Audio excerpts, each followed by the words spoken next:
Jonathan Meyer from All Saints Parish, and this is Alive. And our gospel passage on this second Sunday of Lent is the story of the Transfiguration from Mark chapter 9, verse 2 through 10. Mark chapter 9, verse 2 through 10. What color are you wearing right now? Most likely you're not dressed in white from head to toe. But what if you were?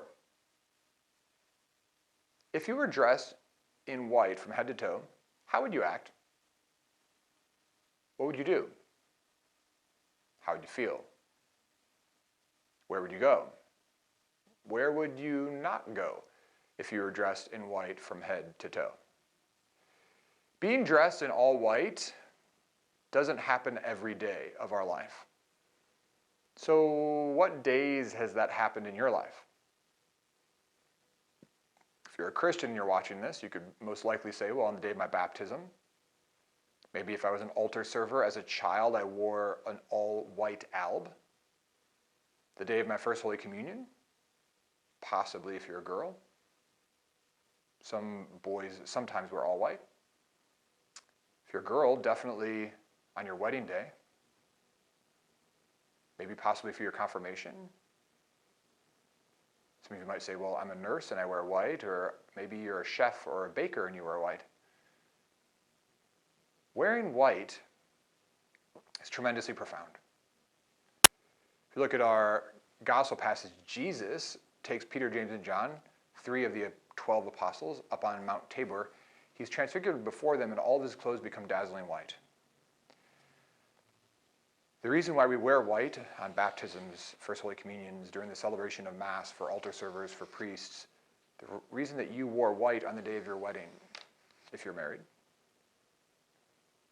is because we want to go to heaven, and we want to be like Jesus. We wear white because Jesus wears white. We wear white because the vision of angels and saints in heaven is them being clothed in white. And because one day we will ultimately be the bride of Christ, which is the church, which is the body of Christ, us being espoused and married to Jesus in the most profound ways. Jesus wants you to be a saint, my brothers and sisters. He really, really does. And so even though we may not always wear white, we're supposed to act like we do. We're supposed to act like saints, always. Now, I want to say this. I think often when people wear white, they act very proper and prim, and they don't want to get dirty. That's not a saint. Saints get dirty. Saints get very dirty. Washing feet, feeding the hungry, burying the dead, visiting the sick. So brothers and sisters, I want you to wear white, at least interiorly, every single day, but I want you to get those white clothes pretty dirty, not with sin, but with service. Let's look at some other reflections for this Sunday in Lent. And you can always find these questions at allsaintscatholic.net.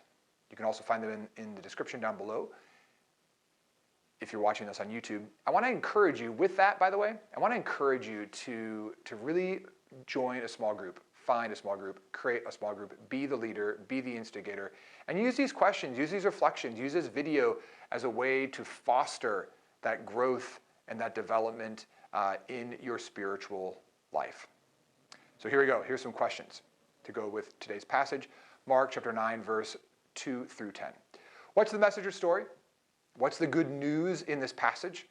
What verse, image, word spoke to you, tugged at your heart? And then what's one way you can act on that? How can this passage change you? Change your family, change your workplace this week? What would it be like to be Peter, James, and John? To be one of the 3, one of the chosen? What would it be like to be the other 9 who are not chosen? What are times in your life when you have been chosen? What are times in your life when you haven't been chosen? What color were Jesus' clothes? Who else wears white in the church? What do Moses and Elijah represent? Why did they particularly appear with Jesus? Can you imagine trying to understand the resurrection without Jesus having risen from the dead yet? I mean, you just think about how peculiar that would have been for the apostles to understand resurrection prior to Jesus actually having done it. And then how can we listen more to Jesus? What are ways, what are things, what are techniques, what are patterns and models that have been set for you to be able to listen more to Jesus? Hope these questions and hope this reflection will give you the grace to enter more deeply into the gift and mystery of the Eucharist or the Holy Mass this weekend. Be alive in your faith. Stay alive. Visit us at allsaintscatholic.net for more content and do all that you can to be a saint. God bless you.